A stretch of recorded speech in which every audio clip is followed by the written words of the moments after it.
تسبیحات بیان کر رہے ہوں گے، شکر ادا کر رہے ہوں گے اس کا، سبحانک اللہم، اے اللہ تو پاک ہے، وَتَحِيَّتُهُمْ فِيهَا سلام، اور پھر جب ایک دوسرے سے ملیں گے تو پھر سلامتی کا پیغام دیں گے، سلام سلام کی آوازیں آئیں گی، سلامتی اور امن کا پیغام ہوگا، ایک دوسرے کے لیے محبتیں بانٹنے والے ہوں گے۔ وآخر دعواہم، اور دوسرا کلمہ جو ان کی زبان سے نکلے گا، دوسری آخری بات جو وہ کریں گے، اپنی ہر بات کی آخری بات کریں گے، الحمدللہ رب العالمین، الحمدللہ رب العالمین۔ یہ اللہ کا ان لوگوں پر بڑا کرم ہے کہ ان کی زبان سے یہ جملہ نکلتا ہے، الحمدللہ رب العالمین۔ تعریف اللہ ہی کے لیے ہے جو تمام جہانوں کا پروردگار ہے، تمام جہانوں کا پروردگار ہے، سب کو روزی دینے والا ہے، سب کو عزت دینے والا ہے، اپنوں کو بھی مخالفوں کو بھی، الحمدللہ رب العالمین۔ حضرات، یہ آیات تھی سورہ یونس کی 11ویں پارے میں، سورہ یونس، اور آیات 7 سے لے کر 10 تک۔ یہ آیات میں نے تلاوت بھی کی، ان کا مفہوم بھی آپ کے سامنے رکھا۔ آئیے یہ سب سے پہلی حدیث جو اس حوالے سے میں آپ کے سامنے رکھنا چاہتا ہوں، یہ بہقی شریف کی حدیث ہے۔ بہقی حدیث کی بڑی معروف کتاب ہے، جناب ابو ہریرہ رضی اللہ تعالی عنہ کی روایت۔ جناب ابو ہریرہ کہتے ہیں کہ میرے آقا صلی اللہ علیہ وسلم نے فرمایا، من طلب الدنیا حلالا استعفافا عن المسألہ وسعیا علی اہلہ وتعطفا على جارہ لقی اللہ تعالی یوم القیامہ وجہہ مثل القمر لیلۃ البدر۔ سبحان اللہ۔ میرے پیارے آقا صلی اللہ علیہ وسلم نے فرمایا کہ دنیا میں رہتے ہوئے جس بندے نے دنیا کو حلال طریقے سے کمایا، دنیا میں رہتے ہوئے حلال طریقے سے کمایا، لقمہ حرام سے ہمیشہ پرہیز کیا، بچ گیا اور تڑپ گیا وہ بندہ، جب حرام کا لقمہ اس کے سامنے آیا تو تڑپ کے ایکسائٹ ہو گیا، نہیں میں حرام کا لقمہ۔ من طلب الدنیا حلال، حلال رزق جس نے کمانے کی کوشش کی، استعفافا علی المسألہ،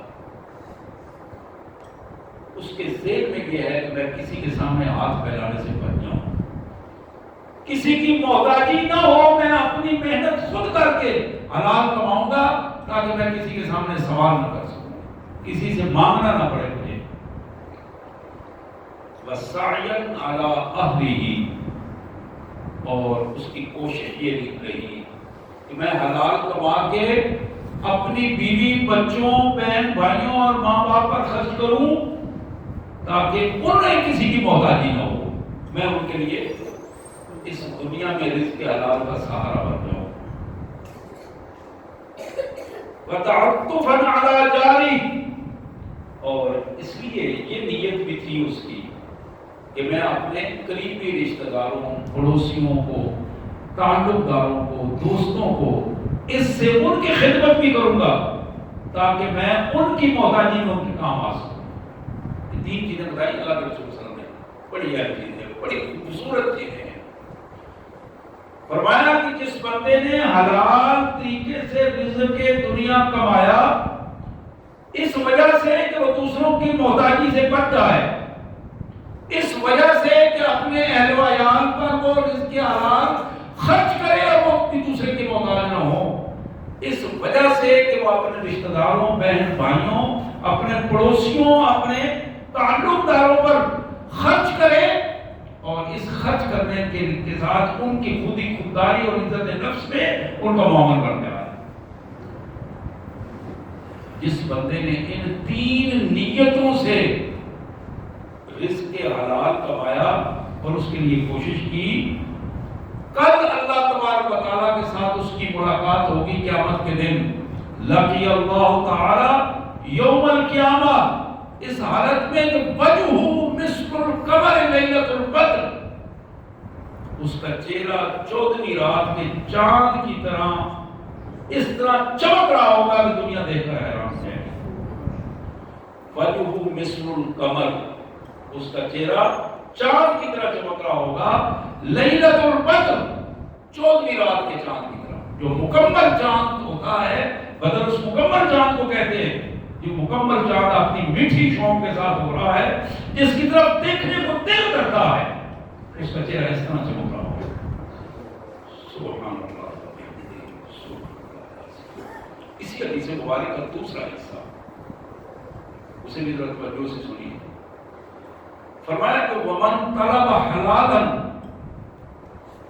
جس نے رزق حلال کمانے کی تو کوشش کی دنیا میں رہ کر، یہ میرے اور آپ کے لیے بڑا اہم جملہ ہے، کمایا رزق حلال، محنت کی، کوشش کی، مقاصرن دوسروں کو دکھانے کے لیے پیسہ کمایا، حلال کا کمایا، لیکن لگایا اس طرح کہ دوسرے دیکھ کر اس سے حسد کرے اور دوسرے دیکھ کر دوسروں کی نظروں میں وہ آئے۔ مفاخرن،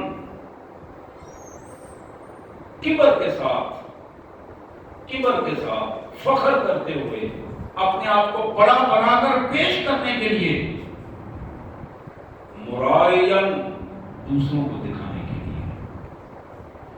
تین چیزیں فرمائی، مقاصرن، مال جمع کرنے والا ہو، تقسیم، زیادہ سے زیادہ مال جمع کر کے رکھنے والا، یعنی اللہ کی راہ میں خرچ کرنے والا نہ ہو، زیادہ سے زیادہ مال جمع کر کے رکھنے والا، کمایا حلال ہے لیکن اس کو حلال طریقے سے خرچ نہیں کیا، جمع کیا ہے۔ مفاخرن، فخر کرتے ہوئے اپنے مال پر دوسروں کے حوالے سے مقابلہ کرتے ہوئے اپنے آپ کو بڑا بنا کر لوگوں کے سامنے لوگ دیکھیں اور انہیں اندازہ ہو کہ وہ بڑا مال ہے، بڑی، لوگ اس کی مثالیں دیں، بڑا سیٹ ہے، بڑا مال ہے اس کے پاس، بڑا چودھری ہے، بڑا صنعت کار ہے، بڑا مل اونر ہے، پرانا ہے، بڑے صاحب ہیں، وڈیرا ہے۔ مفاخرن، مرائین، ریاکاری کرنے والا، دکھاوا کرنے والا، وہ کام سارے مال وہاں خرچ کرتا ہو جہاں جہاں لوگ اس کے خرچ کرنے کی تعریف کریں، لوگوں پر اس کے اثرات ہوں، لوگوں پر فوٹو سیشن ہو، لوگ دیکھیں، بے شک وہ بظاہر اللہ کا کام کرنا ہو لیکن لوگوں کو دکھانے کا نیت اس کی سب سے زیادہ ہو۔ لقی اللہ تعالیٰ، اس کی ملاقات بھی اس کے رب سے ہوگی، کس حالت میں ہوگی؟ وَهُوَ عَلَيْهِ غَضْبَانٌ وَهُوَ عَلَيْهِ غَضْبَانٌ، کہ اللہ اس پر سخت ناراض ہوگا، سخت ناراض ہوگا۔ یہ غضبان جو ہے یہ مبالغہ کا صیغہ ہے، یعنی کسی چیز کی انتہا، اللہ اس پر بے انتہا ناراض ہوں گے۔ ہم اللہ سے پناہ مانگتے ہیں، اللہ تبارک و تعالیٰ ان کیفیات سے پناہ عطا فرمائے۔ اللہ اکبر کبیر والحمد للہ کثیر، سبحان اللہ بکرۃ واسیل۔ میرے پیارے بھائیوں، دنیا کی لمٹ بہت تھوڑی ہے، بہت تھوڑی ہے۔ اس حدیث مبارک کو پڑھ کر اندازہ ہوتا ہے کہ انجام کیا ہوگا۔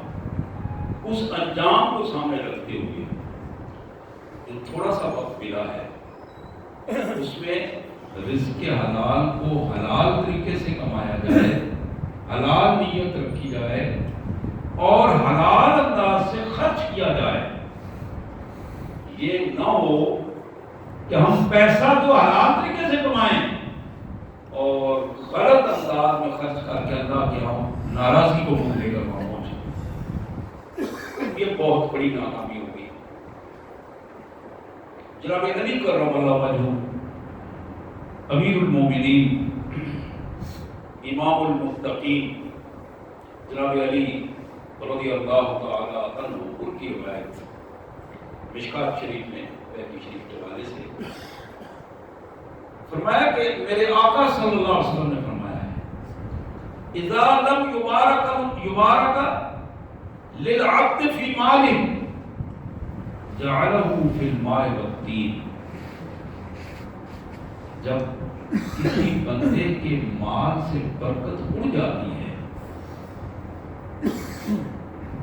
جب کسی بندے کے مال سے برکت اڑ جاتی ہے تو پھر بندہ اپنے مال کو پانی اور گارے کے ساتھ منسلک کر دیتا ہے، بڑی بڑی بلڈنگیں بنانا شروع کر دیتا ہے۔ یہ جملے کا بہت چھوٹی سی حدیث مبارک ہے لیکن کمال جملہ محمد کریم صلی اللہ علیہ وسلم، جب کسی بندے کے مال سے برکت اڑ جاتی ہے، اذا لم یبارک للعبد فی مالہ، جب کسی بندے کے مال و دولت سے، اس کے سرمایہ سے برکت ختم ہو جاتی ہے تو پھر وہ اپنے مال کو مٹی، پانی اور گارے میں ضائع کرنا شروع کر دیتا ہے، پھر وہ سیمنٹ سے بلڈنگیں بناتا ہے اور پھر اپنے آپ اپنا پیسہ پھر وہاں زیادہ سے زیادہ، اور یہی ایک تفاوت کی ایک صورت ہے جو اس کے سامنے آ رہی ہے۔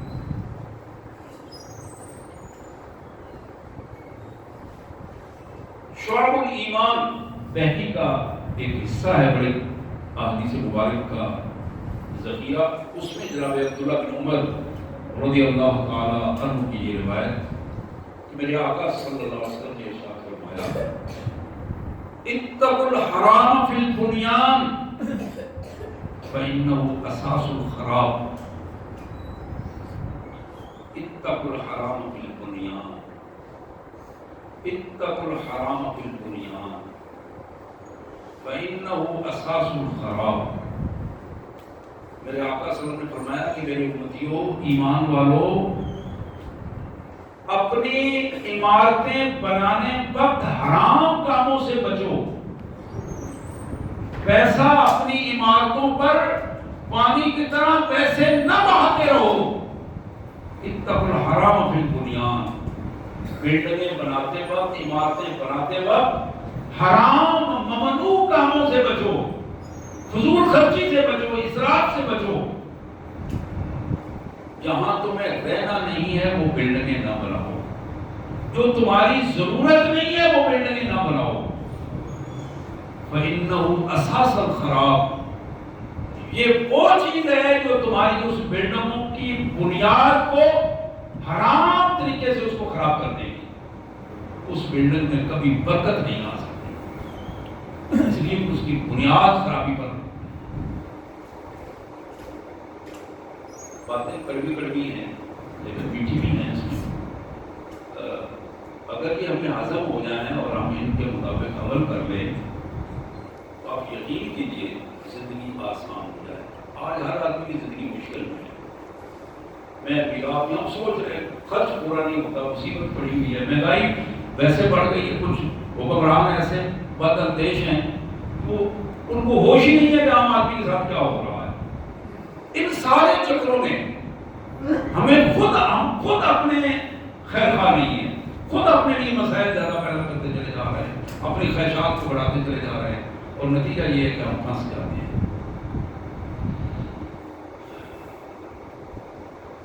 مشکات کی حدیث جناب جابر بن عبداللہ رضی اللہ عنہ، میں کوشش کر رہا ہوں کہ آپ کو علم ہے، زیادہ باتیں کرنے کی بجائے محمد رسول اللہ صلی اللہ علیہ وسلم کی ارشادات آپ کے سامنے رکھوں تاکہ ہم خود اس سے زیادہ فائدہ اٹھا کر عمل کی طرف ہمارے رجحان ہو۔ میرے آقا صلی اللہ علیہ وسلم کا یہ فرمان، میرے پیارے قائد محسن انسانیت رحمت للعالمین صلی اللہ علیہ وسلم کا ارشاد گرامی فرمایا ان اخوف ما اتخوف علی امت الهوى وطول الامل۔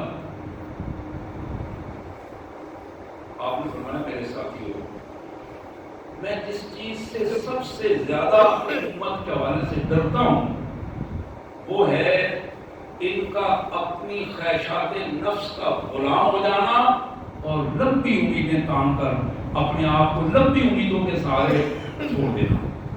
یہ دو ایسی چیزیں ہیں جن کی وجہ سے مجھے بڑا خوف ہے، میں خوف زدہ رہتا ہوں میری امت کا کیا جب انہوں نے یہ دو چیزیں جو ہے وہ زیادہ ابھر گئے، پھر آپ نے فرمایا فَأَمَّا الْهَوَىٰ فَيَصُدُّ عَنِ الْحَقِّ، کہ میرے ساتھیوں اپنی امت کے لیے میرے آقا نے فرمایا میرے امتیوں فَأَمَّا الْهَوَىٰ، یہ جو خواہشات نفس کا بندہ غلام بن جاتا ہے، اپنے کیا ہے جو میں چاہتا ہوں وہ ہو جائے، یہ چیز ہے۔ اور ہم بار بار کہتے ہیں میری بات نہیں مانی، ماں باپ نے میری بات نہیں مانی، میرے بھائی میری بات نہیں مانتے، وہ ماموں چچا میری بات نہیں مانتے، میرے سسرال والے میری بات نہیں مانتے۔ بھئی آپ نے اوپر غور تو کرو، تم کیا چیز ہو، تم کس کی مانتے ہو؟ کیا تم اپنے اللہ کی مانتے ہو کہ دوسرے تمہاری مانے؟ جب تمہارا تعلق اپنے اللہ سے ہی نہیں ہے، اپنے اللہ سے کمزور ہے، جس کے بے شمار انعامات، جس کی وجہ سے، جس کی حکم کی وجہ سے تم اس دنیا میں رہ رہے ہو، اس کی تم نہیں مانتے، اس کے نہ شکرے ہو، تو کون تمہاری مانے؟ فَأَمَّا الْهَوَىٰ، یہ جو بندہ نفس کا غلام بن جاتا ہے، فَيَصُدُّ عَنِ الْحَقِّ، یہ نفس کی غلامی اسے حق سے روک دیتی ہے، اسے دین پر چلنے سے روک دیتی ہے، سچائی کی طرف نہیں آنے دیتی، دین کے راستے میں رکاوٹ بن جاتی ہے۔ وَأَمَّا طُولُ الْأَمَلِ فَيُنْسِيَ الْآخِرَةَ، یہ جو لمبی لمبی امیدیں بنا کر بندہ بیٹھ جاتا ہے، اس طرح کروں گا، اس طرح ہو جائے گا، یہ ہو جائے گا، وہ ہو جائے گا، ہم پورے طرح منصوبہ بندی کر دی ہے، پلان بنا دیا ہے، 50 سال بعد کا آنے والا پلان، 10 سالہ پروگرام، 5 سالہ پروگرام، 100 سالہ پروگرام، اور ہم بڑا سراتے ہیں ایسے لوگوں کو۔ یہ طول العمل ہے، فَيُنْسِيَ الْآخِرَةَ، یہ آخرت کو بڑھا دیتی ہے۔ مطلب میں 50 سال زندہ رہنا، 50 سال کا پروگرام بناؤ نا، 10 سال کا پروگرام بناؤ۔ جس بندے کو اگلے لمحے کا پتہ نہیں ہے، وہ اتنی لمبی امیدیں، اتنے لمبے پلان بنا کر کہاں کیا کرے گا؟ لمبی امیدیں فَيُنْسِيَ الْآخِرَةَ، یہ آخرت کو بڑھا دیتی ہے، آخرت کے عقیدے کو کمزور کر دے گی۔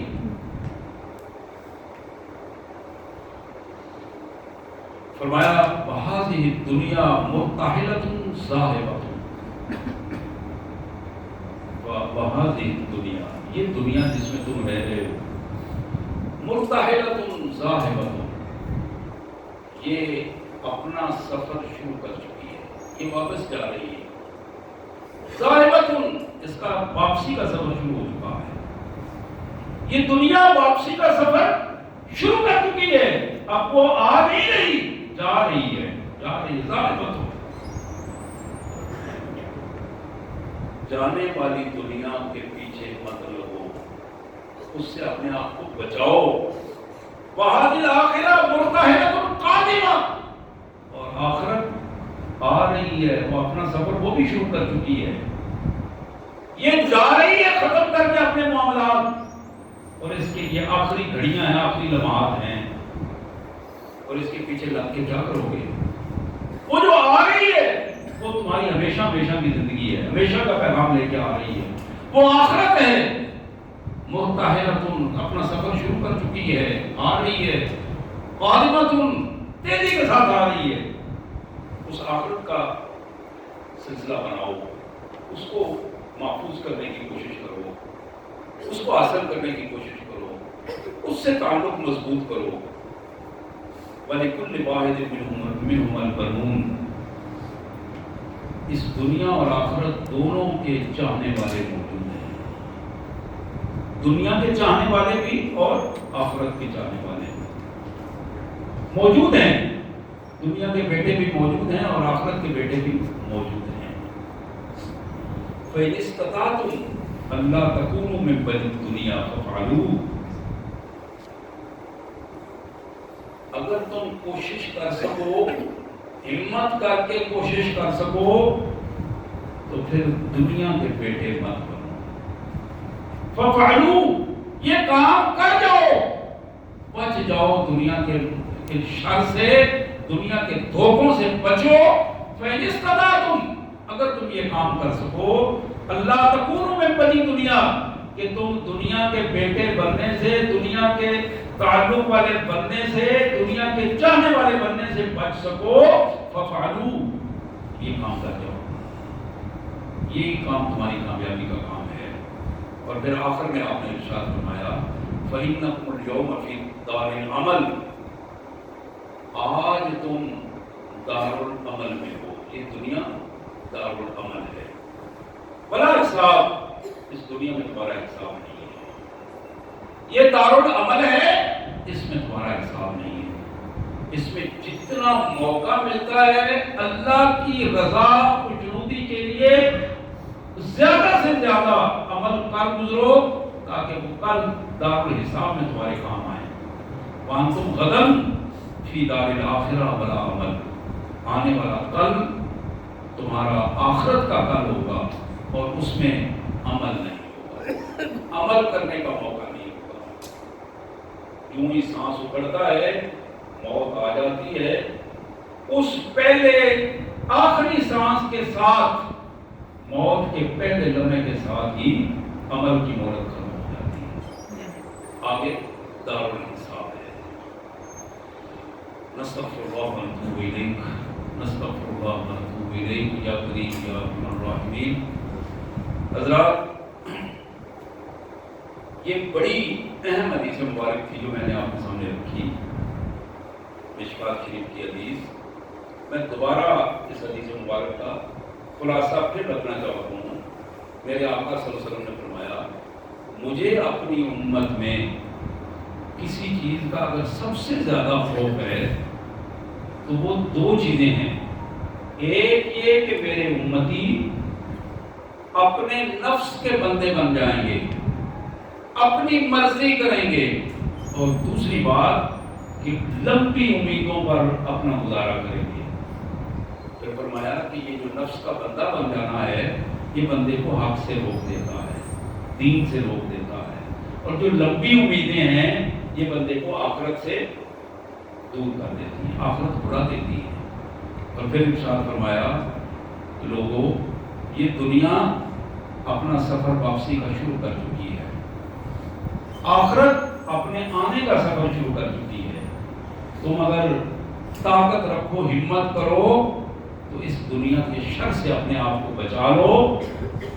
آج تم دار العمل میں ہو جہاں حساب نہیں ہے، اور کل یوم الحساب ہوگا، دار الآخرت میں جاؤ گے، وہاں عمل نہیں ہوگا۔ حضرات،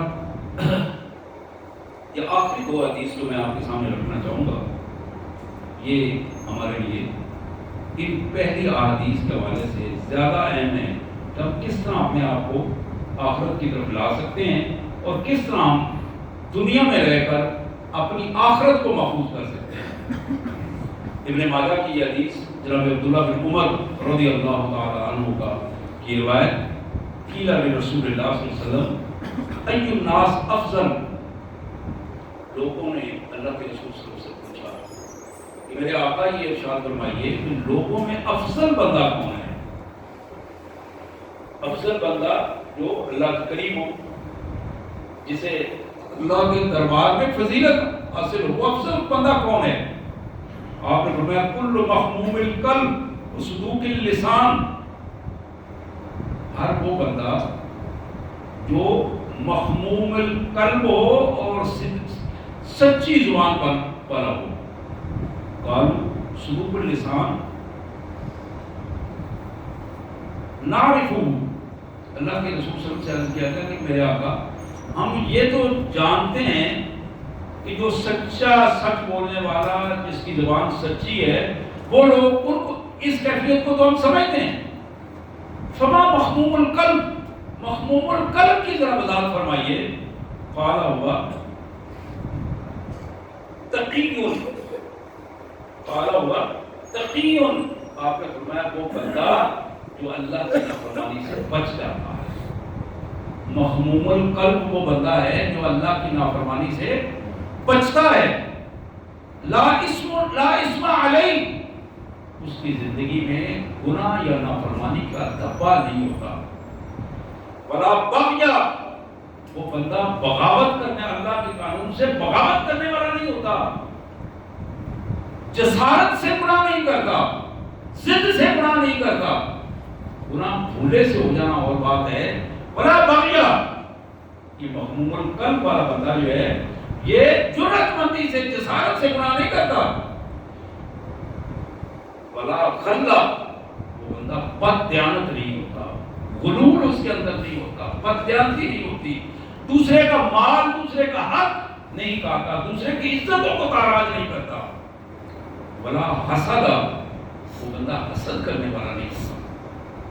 یہ چار چیزیں آپ نے ارشاد فرمائی کہ مخموم القلب وہ بندہ ہے جو اللہ کی نافرمانیوں سے بچنے والا ہے، اس کے کردار پر گناہ کا دھبا نہیں ہے.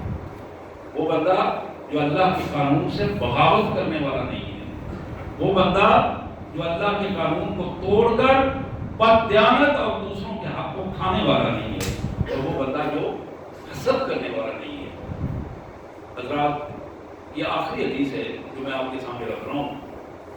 جناب عبداللہ بن عمر رضی اللہ تعالی عنہ کی یہ روایت، یہ بھی مسند احمد کی روایت ہے اور بہقی شریف اور مشکات شریف تینوں میں موجود ہے. میرے آقا صلی اللہ علیہ وسلم نے فرمایا اربع اذا كن فيك فلا عليك ما فاتك الدنيا. جب تم میں چار چیزیں آ جائیں تو پھر یاد رکھو کہ دنیا تمہیں نہ بھی ملے تو اس پہ تمہیں کوئی افسوس نہیں ہونا چاہیے. چار چیزیں اگر تمہیں مل جائیں، دنیا نہ بھی ملے تو تمہیں افسوس نہیں ہونا چاہیے. حضرات حفظ الامانہ، تم اپنی ذمہ داری کا حفاظت کرنے والے بن جاؤ. ذمہ داری کی حفاظت، وہ ذمہ داری مال کی ہو، وہ ڈیوٹی کی ہو، وقت کی ہو، وہ زبان کی ہو، وہ نظر کی ہو.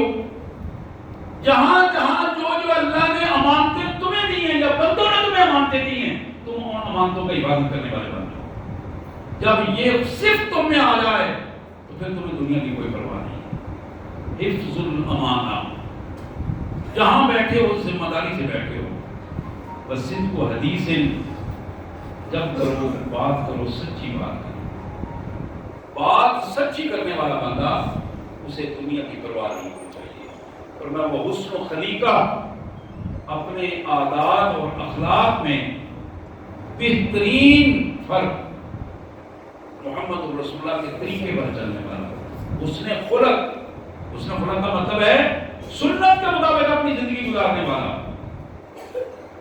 وعفت فی الطعمہ، اور لقمہ حرام سے بچ جانے والا، حرام کا مال نہ کھانے والا، لقمہ حرام سے بچ جانے والا، رزق کے حالات کے حوالے سے بڑا محتاط رہنے والا. حضرات چار چیزیں. حفظ الامانہ، پہلی چیز ذمہ دار آدمی ہو، نہ دوسرے کا حق کھانے والا ہو، نہ اس کے بارے میں سوچ رکھنے والا ہو. جو ذمہ داری بھی اس کو دی ہے اس کو پورا کرنے والا. بعض لوگ مال کی امانت داری کو تو امانت داری سمجھتے ہیں، وقت کی امانت داری کو امانت داری نہیں سمجھتے. ڈیوٹی پہ دستخط کر کے کام اپنا کرتے ہیں اور سمجھتے ہیں ہم دیانتداری سے ہمیں تنخواہ حلال کی، ہمارے کو حلال کی تنخواہ نہیں ہے، وہ حرام کی تنخواہ. جو ڈیوٹی 8-10 گھنٹے دی گئی ہے اس ڈیوٹی کو دیانتدارانہ رویے سے ادا کرنے سے رزق حلال ملے گا، اس کی بجائے نہیں ملے گا. حفظ الامانہ کا مطلب یہ ہے جہاں مال کی امانت ہے وہاں وقت کی بھی امانت ہے، وہاں زبان کی بھی امانت ہے، وہاں نظر کی بھی امانت ہے. ہر سطح پر امانت کی حفاظت کرنے والا اور سچی بات کرنے والا اور اپنی عادات کو محمد رسول اللہ صلی اللہ علیہ وسلم کی عادات کے مطابق بنا لینے والا اور رزق حرام سے پناہ مانگنے والا اور رزق حلال کے لیے کوشاں رہنے والا بندہ، جب یہ چار چیزیں میرے آقا نے فرمایا اسے مل جائیں، اسے اس کی کوئی پرواہ نہیں ہے کہ دنیا اسے ملے یا نہ ملے. یہ دنیا کا نچوڑ ہے، یہ اس دنیا کا بندہ مومن کے لیے یہ 4 انعامات ہیں اللہ کی طرف سے، یہ اگر اسے حاصل ہو جائیں تو پھر اس دنیا میں بھی اس کی عزت و احترام اللہ قائم رکھے گا، اور آخرت میں بھی اللہ تبارک و تعالیٰ اس کو ضائع نہیں ہونے دے گا۔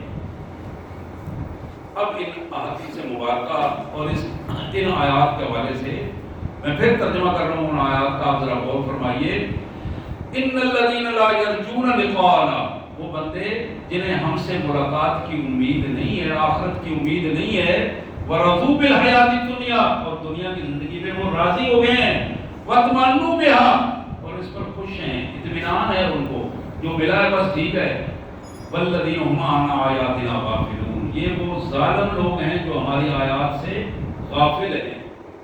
اولئک مأواہم النار، ان کا ٹھکانہ جہنم ہے، بما کانوا یکسبون، ان کی اپنی کمائی کی وجہ سے۔